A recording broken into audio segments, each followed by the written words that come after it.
The innovation is the thing that the person does. He introduces it in the religion, and his niyat is to get close to Allah by that particular thing. So if it has dalil for it, and the Prophet called to it, and he did it, and his companions did it, then it's not an innovation, because he sanctioned it. He allowed it. It was legislated by Allah. It was legislated on the lisan of Rasulullah sallallahu alaihi wasallam. Other than that, what is not sanctioned, and people are trying to get close to Allah, and it's a religion, then it is a religion. It is an innovation. Man ahdatha fi amrina hadha ma laysa minhu fahuwa radd. Anyone who introduces something in our religion, it's been introduced by him or her or them, it will be rejected. The other hadith said, Man amila amalan laysa alayhi amruna fahuwa radd. Whoever does an action that our religion is not upon that thing, it's not from our religion, it will be rejected. So the innovation, akhwani, is that thing that the people introduce in the religion. There's no dalil for it, no proof for it, and he's trying to get close to Allah by that particular thing. It's ibadah. Then this thing is the innovation, and there's no such thing as an innovation that is hasana. There's no such thing as an innovation that is okay, because of the fact that every Friday when he would give the khutbah, every khutbah that he would give, when he said the khutbah al-hajah, he would tell the people, إِيَّاكُمْ وَمُحْدَثَاتِ الْأُمُورِ فَإِنَّ كُلَّ مُحْدَثَةٍ بِدْعَةٍ وَكُلَّ بِدْعَةٍ ضَلَالَةٍ وَكُلَّ ضَلَالَةٍ فِي النَّارِ.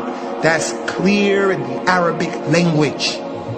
Beware, you people, in the latter times, not during my time, because anyone who does something, I'm going to correct it. Innovations happened during his time, and he corrected. The lady was trying to get close to Allah by praying in his masjid, and she had a rope. Whenever she got tired, she just hung on to the rope. He said, whose rope is that? They said, this is the rope of so-and-so, Ya Rasulullah. He said, tell her to take it down. Inna Allah la yamillu hatta tamillu. Allah will not become bored until you become bored. He doesn't want that from you. That companion was standing in the sun, standing up in the sun. They said, who was that? Prophet said, who was that? They said, that's Abu Israel, Ya Rasulullah. What is he doing? They said, he took an oath to stand in the sun and not to speak and to fast all day. The Prophet told the people, sallallahu alaihi wasallam, when he saw that innovation, doing that to get close to Allah, standing in the sun, I'm not speaking to anyone. Why? Because the Prophet took a long time not speaking. The Prophet told the people, sallallahu alaihi wasallam, قُولُوا لَهُ أَنْ يَسْتَذِلْ وَيَقْعُدْ وَيَتِمُّ صَوْمُهُ وَيَتَكَلَّمْ. Tell that man to get in the shade, and tell him to sit down, and tell him to keep his fast, and tell him to talk to the people. So he prevented him from the three things that were not from the religion. Not talking to the people. What happens if the man says, Achoo, Alhamdulillah? You just look at him. So I took an oath. I sneeze, I don't say Alhamdulillah. That's not from our religion. Tell him to talk. Assalamu alaikum. Tell him to sit down. Tell him to get in the shade. But tell him to keep fasting, because I legislated that. Okay? So the innovation that Khwani during the time of the Prophet ﷺ, he stopped it. But after his time, he told the people, beware, those who live from amongst you for a long time, you're going to see a lot of ikhtilaf. So take my sunnah and the sunnah of the righteous, the khulafa ar-rashideen. Hold on to it with your molars. Have a littisam with the sunnah. Hold on to it with your molars. And beware of the innovations. Beware of those innovations. And another thing about the innovations, and Khwani, a lot of things, but one of the main things is, every innovation in Al-Islam, it starts as a small thing. All of them, they start off small, and then they grow into something big. That's the nature of the innovation. Every innovation starts off as a pebble, and then it grows into something very big. From the time of the companions and the people in the masjid with the pebbles, making the dhikr of Allah, subhanallah, subhanallah. The man would say Allahu Akbar 100 times. They would count 100 times. Say La ilaha illallah 100 times. Those same people were sitting in the masjid when Abdullah ibn Mas'ud came and said, hey, what are you people doing? What is this you doing in a circle circle, circle. And then there's the Amir saying, say this 100 times. And then they would all sit counting the pebbles. He said, you people are on an innovation. Either you are more guided than the companions, because we're not doing this. You're either more guided than we are, or you're on innovation. You're going to be destroyed. They say, oh, Abu Abdurrahman, Abdullah bin Mas'ud, we only wanted good. We only wanted to get close to Allah by doing what we're doing. He said, how many people want good, but they don't hit the good? They have the niyyah, but they don't get the good. The narrator of the hadith said, on the day when Ali ibn Abi Talib, as the Khalifa, was fighting against the Khawarij, he said it was those people who were in that masjid, in that majlis, they were the ones who were fighting us with their swords. So, it started off as a pebble, and it turned into a sword, and it turned into them saying, Ali is a kafir. The companions are kuffar. We're going to kill them. Aisha, we can take her as one of the ladies and do with her what you do with the lady from the spoils of war. Every innovation is like that. Hey, let's come together and let's just take this day as the day where we're going to do the Mawlid al-Nabawi. All we're going to do is just say, remember the Prophet, that's all. We're just going to remember. Everybody put your hand up, make dua. It starts off like that.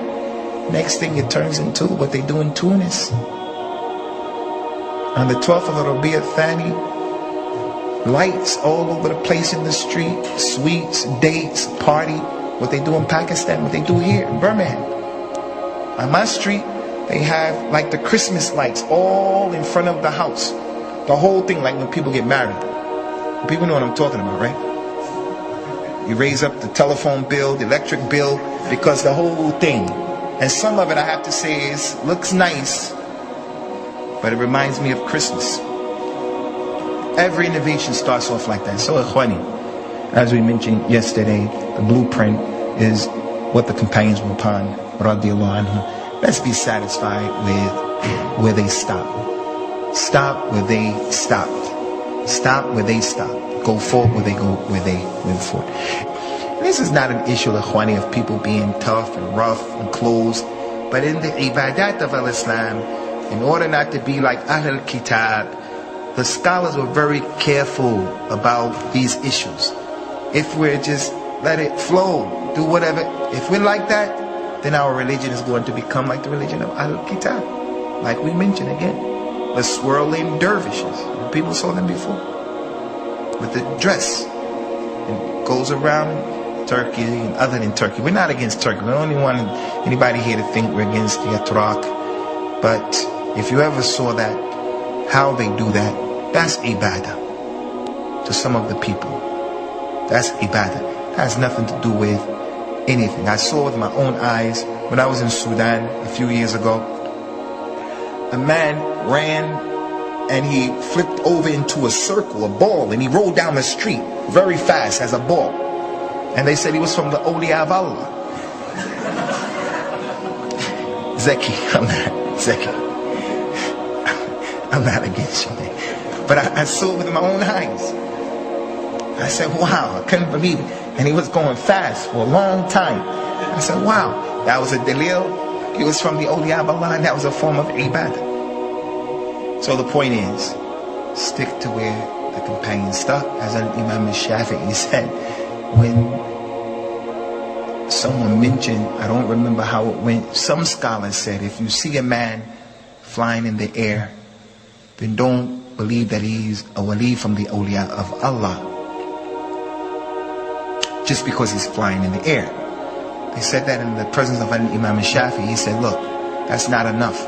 If you see him flying in the air and walking on the water, on top of the water, he goes out into the water and he's walking, don't believe he's from the awliya of Allah until you take all of his actions and statements and you superimpose it upon the Quran and the Sunnah.